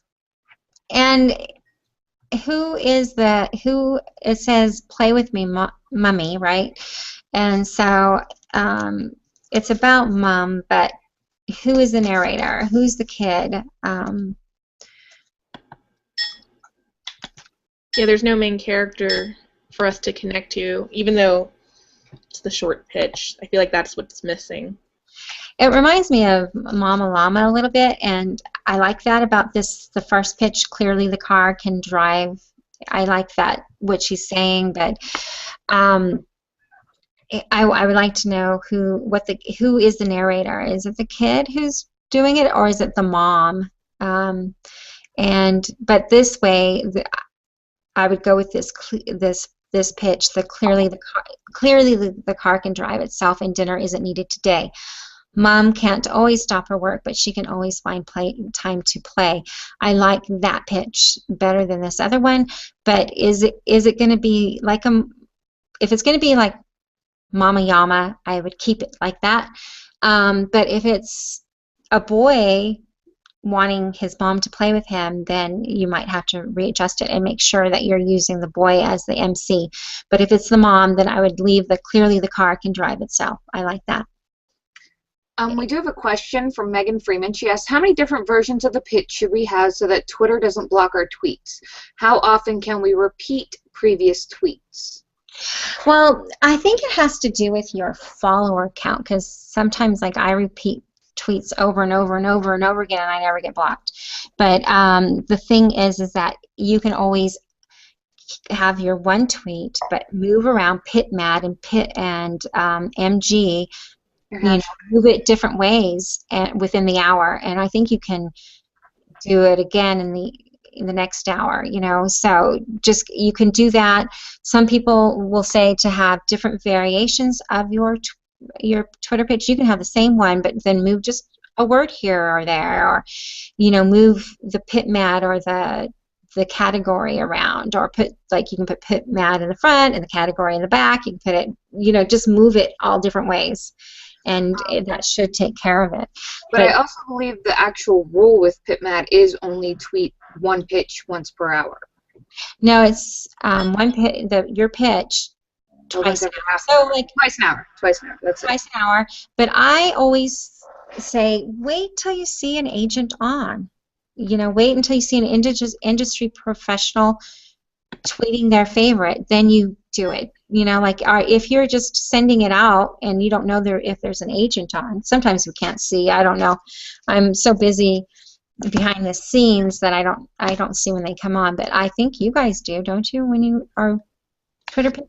It's sometimes like if you have TweetDeck, which I have, you can make a column that just has the hashtag for PitMad. So if an agent comes on using that hashtag, and I happen to see it during the rush, because it is such a rush going down that column for just the PitMad. So if you see an agent come on and say, I'll be looking at PitMad tweets for, you know, X amount of time, you know, make sure you have it ready. But I find that doing it at random intervals twice an hour, I mean, it's your best bet because I tend to look back through it anyways. From my experience, I've gotten favorites 2 days later. And I was like, oh, okay. So they do look back through them. But, you know, my best advice is don't do it like on a round number. Don't do it 5, 10, 15, 20. Do it on a random number in between, because your tweet's more likely to be seen, because the masses will do it on that 5, 10, 15, 20, 25, 30. The masses do it more on that than on 18 or 7 or whatever. So I think your best bet is to do it that way. And also, if you want to see when an agent is on PitMad, I follow 2 lists of agent lists, and I have that running, so I can see the agents when they come on, and they'll say, if I favorite your pitch, you know, send me this and that, and then that way you know when an agent is on. So kind of have a few windows open. You have your PitMad and you have your agent list going, so you can see who's on. Yeah, you can add users columns to your TweetDeck as well.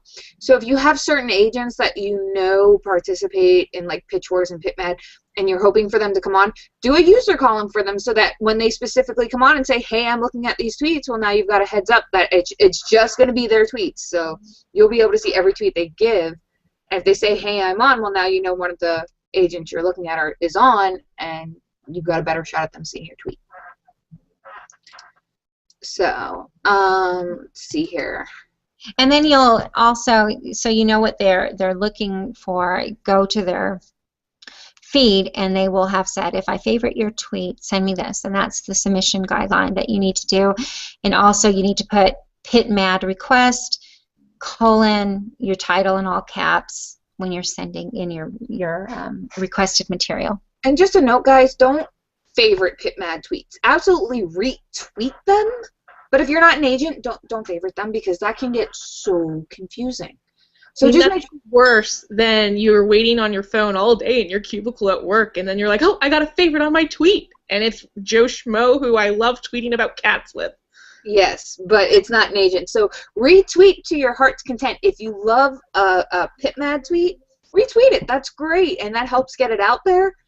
But don't favorite it. That's reserved for agents, so that, you know, it helps filter it so people know what they're looking at and what's going on. And you don't want to give your friend a heart attack. Ah! I got a tweet. Oh, and you guys should know that also agents and publishing houses, they're not necessarily vetted through this. So before you submit, please, please, please, please, please do your research. And you don't have to send requests to anyone you don't want to send it to. If someone makes a request and you don't particularly like them for some reason, or you don't know what their sales records are, you do not have to send them that request. It's your prerogative, whatever you want to do. Only send to those that you really feel like you would work with. And if you are getting tweets from both publishers and agents, you need to decide, do I want to get a publisher, or do I want to get an agent, and send accordingly. Yes. One way I will tell you guys that I really like to check them out, I like to do Query Tracker, because they usually have information on the agents and stuff like that. I also like to do Absolute Right Water Cooler, because they have a lot of information. Another one to look at is Predators and Editors. So make sure you do your research. And then you want to see if what deals they've sold. That would be Publisher Marketplace if you have a subscription to them. Yes, that's another really good one to be looking at. So there's plenty of avenues to do your research. Just make sure you do it before you submit it, because the last thing you want to do is wind up submitting it and regretting it later. So, Sherry Howard says, looking forward to the show. Thanks, Sherry. She's been around since Pitch Wars, okay? Sherry's just been loving the show. She says, bro code silence or flag on the play. 16-year-old Hunter risks FB scholarship. Oh, football. I'm sorry. I automatically went Facebook. That was my fault. Bro code silence or flag on the play. 16-year-old Hunter risks football scholarship to challenge the coach's right to win at all costs. And that's YA. It was on the blog. I'm sorry. I think if she gets rid of 16-year-old, she can actually spell out football. I don't know if I counted that right. Yeah, because that, honestly, I went straight to Facebook for that. Yeah, okay, so it's really important not to use abbreviations. Bro code works because it's voice, so that works for me. I would take off the 16-year-old and try to get football scholarship, or you can just leave us, I don't know, is there any other? You don't necessarily have to say football, you can just say scholarship, or I don't know. Athletic scholarship or full scholarship, anything like that. I mean, coach. Yeah, because coach kind of says, oh, it's a sport. Right. They'll find out what the sport is in the query. Your job in a Twitter pitch is just to hook them to ask for more, right? So, and I see the goal and the stakes there. You just need to clean it up a little bit. Try to get 16-year-old out.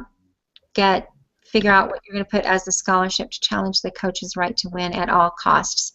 I see the stakes, the goals, the conflict is there.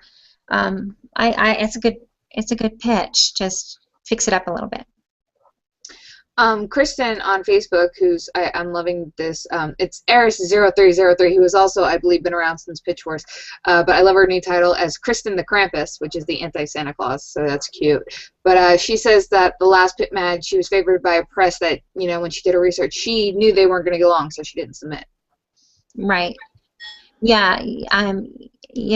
It's small presses are good too. I'm not, the thing is that it depends on what your goal is, that you need to decide which way you're going to go.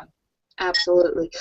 Ramon also asked, if you're pitching two different novels, does that mean 2 times an hour per novel pitched?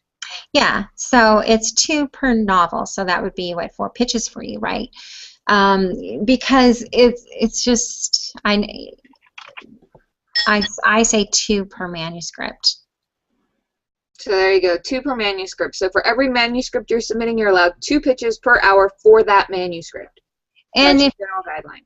If you're pitching mini manuscripts, you don't want to make people angry either. So you want to be friendly on Twitter, right? You don't want to make enemies, because we're here to sell books eventually, hopefully, so you don't want to have any enemies. So, if you have 3 or 4 manuscripts that you are pitching, use discretion and do, 2 1 hour, do the other 2 the other hour. People will see it, but know who's online and know when, you see an agent that you think might like it to tweet it.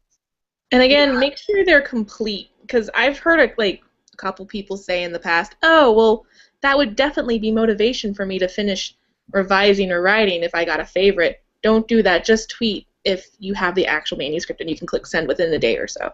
Also, please make sure you've revised and edited these. Like, if you just finished your Nano 2014 novel, and don't put that in for PitMad. Pitch Madness is coming in March. Get your Nano stuff ready for Pitch Madness, and then right after Pitch Madness, there's another PitMad. It's beginning of March. So I've noticed that between PitMad, Pitch Madness, Pitch War, this stuff pretty much goes all year round, whether it's through Brenda or Michelle or whoever. There's generally always something going around. So if you miss this one, there's going to be another one in a couple of months. These aren't going anywhere anytime soon. So it's better, because if you do wind up submitting something that's not ready, you just lost your in with that agent for at least 6 months. Mm-hmm. So, I mean, that's the staple. If you submit something and you get rejected, you need to wait another 6 months before you submit it to that agent again. So don't rush it. Make sure it's prim, it's polished, and it's ready to go, because you want to get that first good impression and show that you're willing to put the time and the effort into it. So, I mean, they may reject it for other reasons. Oh, it's not for them. It just doesn't fit with them. But if it comes to grammar and punctuation and stuff like that, you know, that's not giving a good impression off the bat. So. And there are like 3 stages of editing you want to do. Someday we should talk about the 3 stages of editing. We'd love to have you back on. Absolutely. I was going to say, Brenda, any single time you want to come back on, you know we're happy to have you. So I think we have just a few more pictures here on the blog. I wanted to say in the chat, Sue Fry's buzzwords, baby spirit bear zooms through the jungle, swims the river, and clambers across a mountain to escape the destruction of the rainforest. I love that, but I don't understand. So he's a spirit. But I really like that pitch. It just caught me. But there needs to be the PitMad hashtag and the I think that's the one Nikki said needed to be condensed, because it's 14 characters over as is right now. Yeah, so if she could cut that down. She doesn't. I don't think she needs buzzwords at all. I could cut that down. But I really liked that pitch, so I just wanted to say that real quick. Awesome. I can't find it, but awesome. There's so much stuff going on in the sidebar right now. Margarita Moore on the blog has 2 really good pitches. She did 2 versions that I thought were cool. One is, after an accident, Astrid must navigate a maze of eccentric Boston nightlife to piece together 24 missing hours of her life. And then she did it in a different way underneath, which is a to-do list. It went to do: get out of hospital, get new job/apartment, recover memories of missing 24 hours, find Theo / figure out if he's real, retain sanity. That sounds awesome. I like the to-do list. I thought that was really different. Okay, so I do like both of them, and I love Boston, by the way. My family's from Massachusetts. Let's see. After an accident, I love that it's an eccentric. To piece together 24 missing hours of her life. That is great, but what happens if she doesn't piece it together? Does she just lose it, or is there something else going on?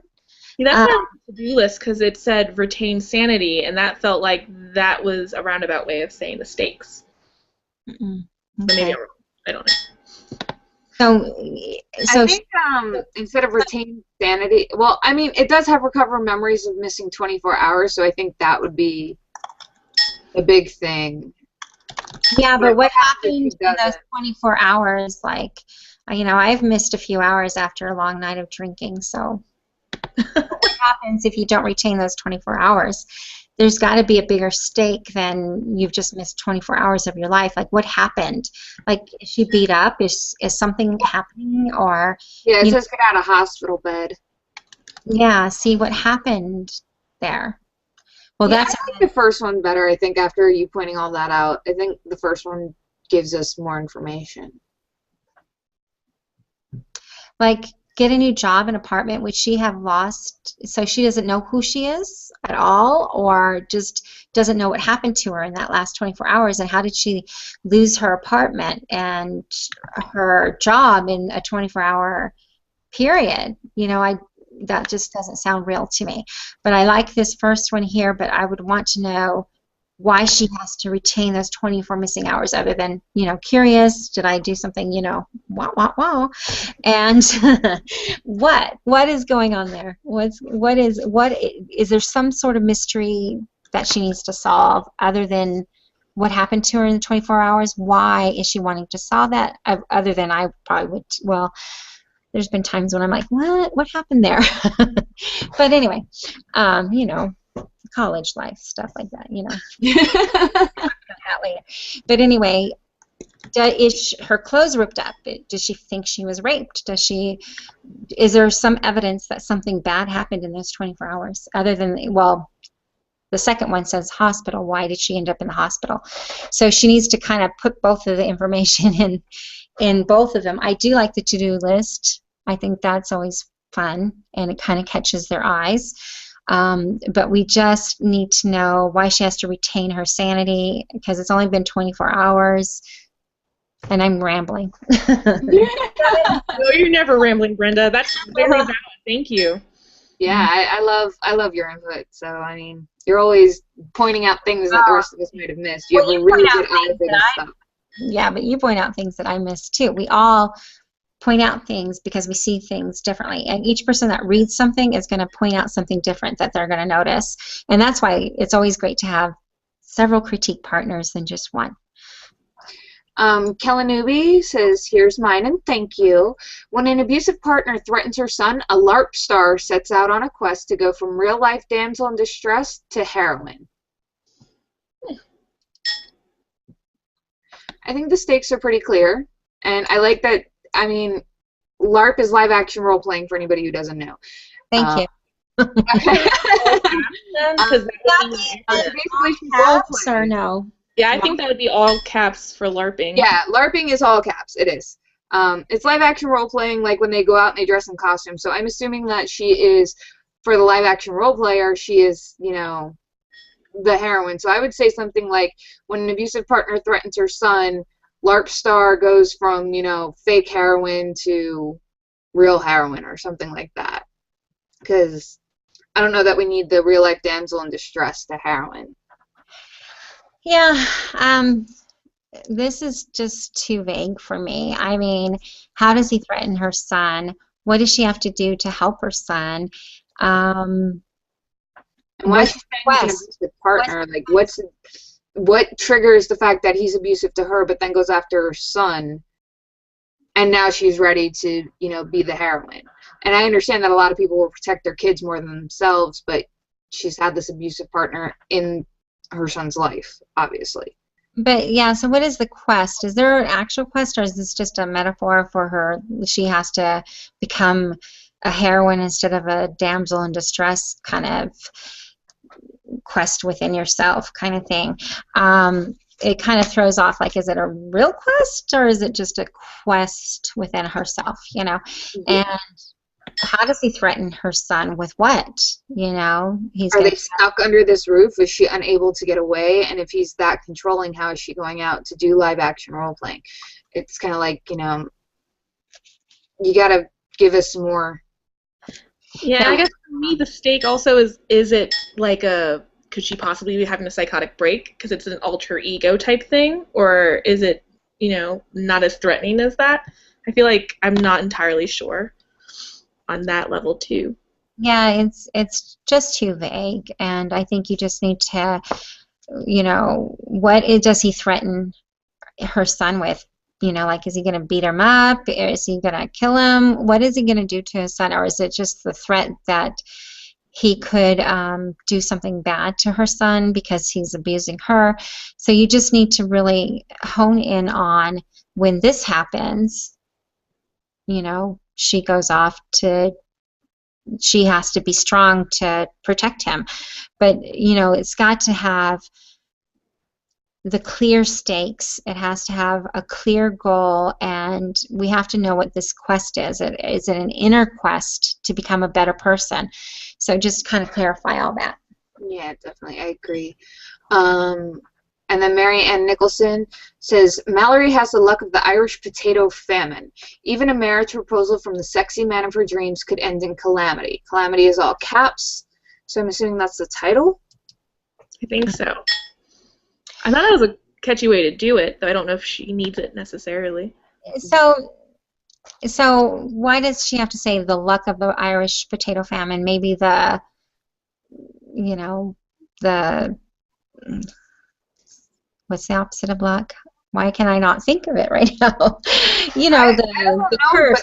The curse. I've never heard of potato going along like with the luck of the Irish. Like, I've never heard luck of the Irish potatoes, so I don't understand. Well, it's kind of, she's being kind of sarcastic, and she's trying to do like a voicey thing on it. Like, her luck sucks, basically, because the Irish potato famine sucked. So I get that. But basically, she's cursed, or well, I think I'm nitpicking there. It might be something that will connect to an agent. Yeah, I'm just not. I mean, I get that she's not having a good day, but I'm not sure how the marriage proposal from the sexy man of her dreams is bad luck exactly. I understand there might be trials and tribulations, but I don't see how that's a bad thing and how that's bad luck. And I think that's my problem. I think what she is trying to get the voice in that first sentence, and so basically I think she needs to, it's a Twitter pitch, and something that like fun like that should be saved for the query. So what she needs to get into the Twitter pitch is what happens to set Mallory off on this marriage proposal to this sexy man of her dreams that could end in this calamity, and what's the calamity, and what does she stand to lose, and what does she have to do to make everything work out, you know? So when it comes to your 140 characters, stakes trumps voice. Yes. There you go. Sue Fry did post her new one, and over here on our question, she says, "Angry veggies dead set on revenge struggle to wreak havoc in a town before the story thing comes to an end." Where is it? Is this in the chat? No, yeah, in the chat. I don't see it either. I know, you have to like scroll down and find it. Oh, I see it now. Angry veggies dead set on revenge struggle to wreak havoc in a town before the story thing comes to an end. I like the beginning of it. Like, I think the beginning is strong, and it's, you know, starting to tell us the stakes, but it should be wreak havoc, and then before the story thing comes to an end. Story thing is just, I'm tripping over that when I'm reading. That's where I'm getting lost as well. Yeah, story thing needs to, you know, before the story comes to an end, maybe. But why are they dead set on revenge? Are they on revenge on, like, humans for eating them, or what? That sounds terrifying. Basically, it's against town people or something, but are they seeking revenge for being eaten, or what is their revenge? And what you said, the other stuff. The story thing, you need to take or tweak the story thing, because I think you're trying to go with the voice again, but like we said, at this point, stakes trumps voice. You can do the voice in the query. Right now we need the stakes to get the agent to like the book, so you can show them your query. So, and I think we have one, two, We have 4 left. 4 left on the blog, and then I think we can do the winner on the chat. Does that work? Okay. Can I read the next? Go for it. You can read the whole last 4 if you want. Cool. When 12-year-old Haven, this is from Calisu. When 12-year-old Haven opens a mysterious book, poof, everything she wants happens until her fun warps into a terrible curse intent on destroying the town. Haven races to stop the curse, but with time running out, she'll need a special super strong whammy of a spell. PitMad MG. Yeah. As a former social media specialist, just from looking at this, I know this is not 140 characters. Yeah, no. That's wow, I have negative 134 characters, which means you've gone 134 characters over, and that's not including your hashtags. It's like 2 Twitter pitches in one. So, you know, in the Whiskey, Wine, and Manuscripts blog, under articles, Nikki put up where I whittled down my query, and this is more like a log line. This again. More like a small pitch, but you need to get it down to 140 characters, and there's a lot of good things there. It sounds like a fun read, but you just need to get that down to 140 characters with the PitMad. I don't know what the CF is. Is that contemporary fantasy, or what is that? All you need is the MG. You don't need the whatever the CF is. I think you could take out a lot of it, and I really think the first half is pretty good, where you're just like, when Haven opens a mysterious book, poof, everything she wants happens until her fun warps into a terrible curse intent on destroying the town. Like, right there. That's really good. How many characters is that? Let's find out. I think, and all you have to really take out of that is 12-year-old, and then you keep that and you put on the hashtags, and I think that's really good as is. I do too. I really like that because I like this whole premise. I like this whole. All right, so that's still a little over, but you can take out your M dash, and you can even take out the name of the book, poof, and save that for your query. So then you've got when we can take out when. So Haven opens a mysterious book. Everything she wants happens until her fun warps into. Just take out terrible. I'm going to paste this when I'm done playing with it so that you'll have enough room for your hashtags. That's all I'm trying to make sure you have enough room for. Haven opens a mysterious book. Everything she wants happens until her fun warps into a curse intent on destroying the town. Boom. Bam. I'm going to put that as a reply for you, Callie Sue. So you can see. And that leaves you 16 characters, which should fit your PitMad and your MG. And then, bam, you're good. That's my opinion, anyway. No, I like that.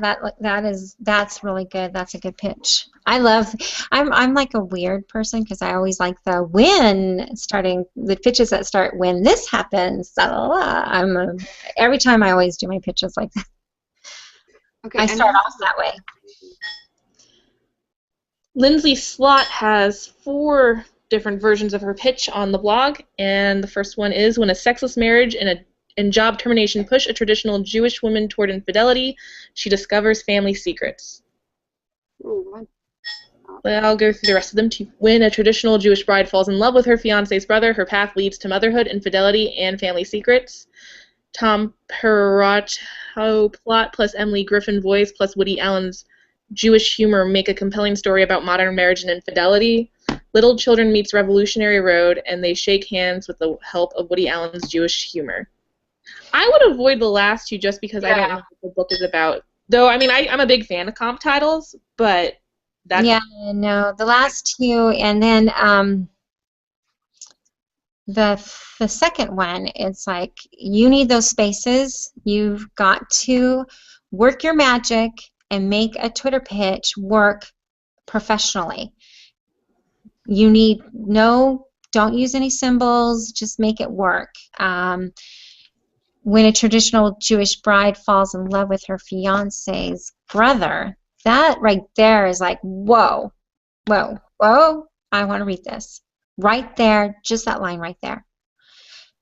So her path leads to infidelity. That's crazy, right? Because that means she's going to be messing around with the brother. And then what happens? Does her marriage fall apart, or so basically you have some great things in there. You just need to tighten it up, and just don't try to fit everything in the kitchen sink into it. Yeah, I agree with Brenda. I think your second one here is going to be your best to work off of. But I kind of get the feeling that in the book she's married just from your first pitch saying a sexless marriage, so I would just go with husband's brother. Okay. If she's married, don't put her fiance's brother, put her husband's brother, because that's where you're going to get the infidelity and everything like that. So, you could also,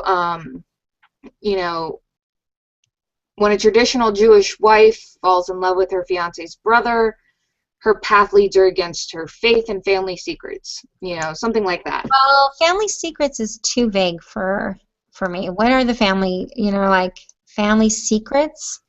Like, she's going to find out the family secrets, right? She finds out a family secret. What is it? Is it something really, bad? Like, she's really her uncle's daughter? Like this kid, who knows, So, basically, you have to be specific. You've got to hook. And this does hook at the beginning when a traditional Jewish bride falls in love with her fiancé's brother. Her path leads to infidelity and... What motherhood is the thing that sticks out to me. I'm assuming that means it's an illegitimate pregnancy with the brother, and if that's the case, I think that's the only thing you need to put in there. That's That's crazy. Right, that's stakes and stuff like that. But yeah, make him the husband. But Totally. you have to say that the infidelity leads to motherhood.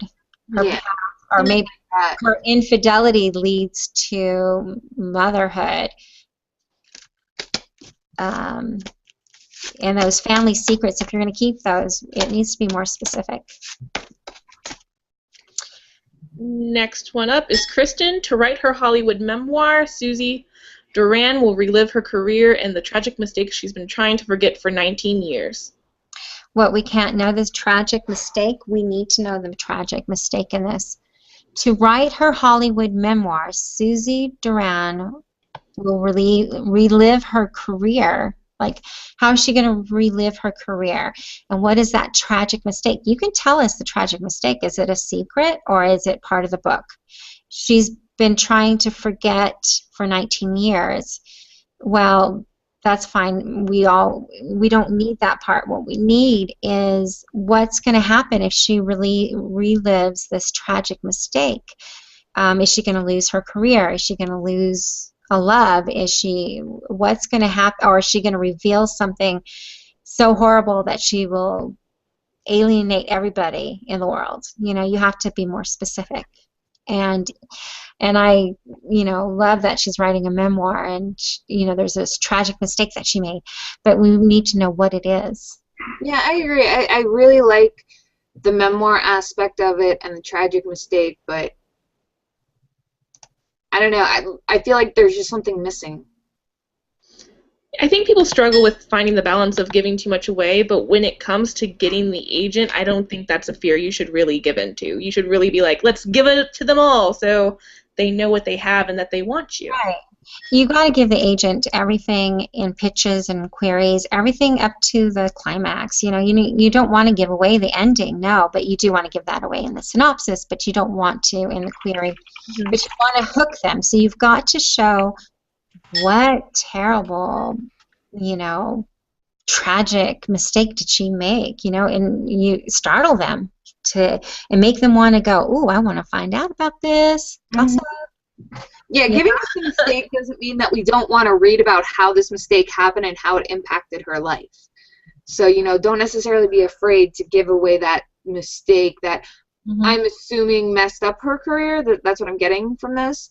Because she's reliving her career but writing the Hollywood memoir. So I'm kind of feeling like this mistake ruined her career is what I'm getting from it. So, I want to know what happened and why this mistake makes it different than any other person who was in Hollywood for a moment and disappeared from it. And the last one on the blog, kind of under the same vein of secrets, is while disguised for a night of pranks, 12-year-old boys become accidental heroes and must appease a blackmailer to protect their secret. So is this secret not something that the reader knows up front, or is this something that is revealed at the end? We don't need the 12-year-old in there because then we've got the MG. So I like the beginning. The beginning, while disguised for a night of pranks, that's kind of fun.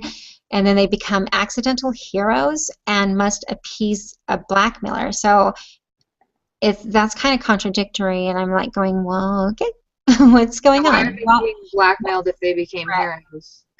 Are they trying to blackmail them because originally they were trying to prank people? Like, I'm not sure where the blackmail. Yeah, see, so, yeah, if you think about it longer, but agents are going to have time to try to think about that. You've got to make it clear in that Twitter pitch, so that even sounds better, that there's this blackmailer that's saying, yeah, they were heroes, but they were really out for pranks, right? So you need to put that in the pitch better.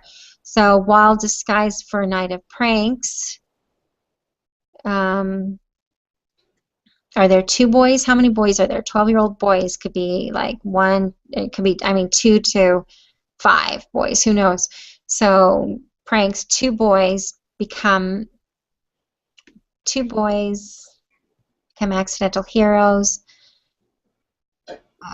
So this last part is the only part that you need to fix. So you can get all the way up to here, while disguised for a night of pranks, 2 boys become accidental heroes. But we've got to come up with the secret part. But their earlier sins of the night hover over them, something like that.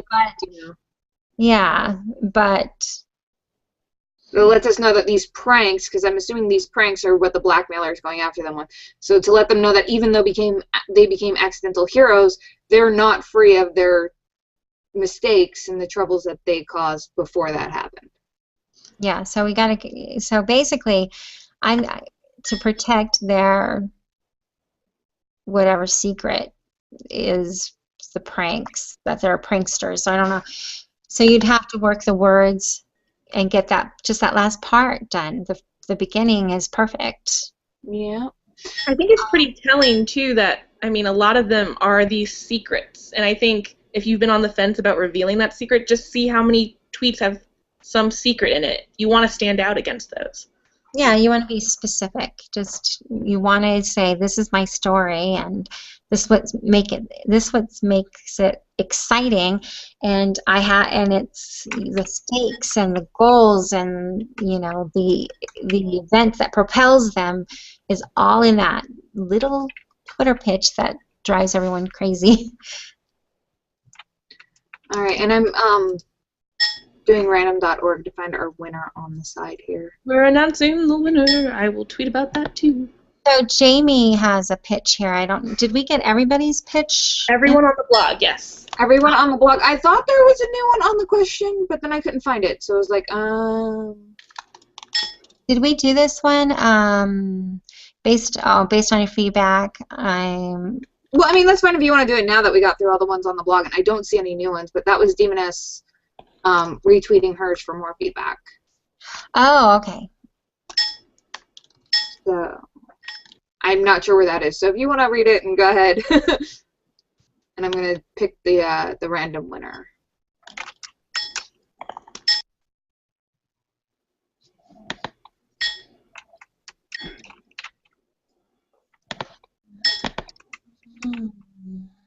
So who are they?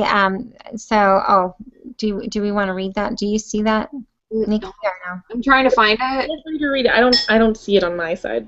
Okay, here we go. Based on your feedback, okay.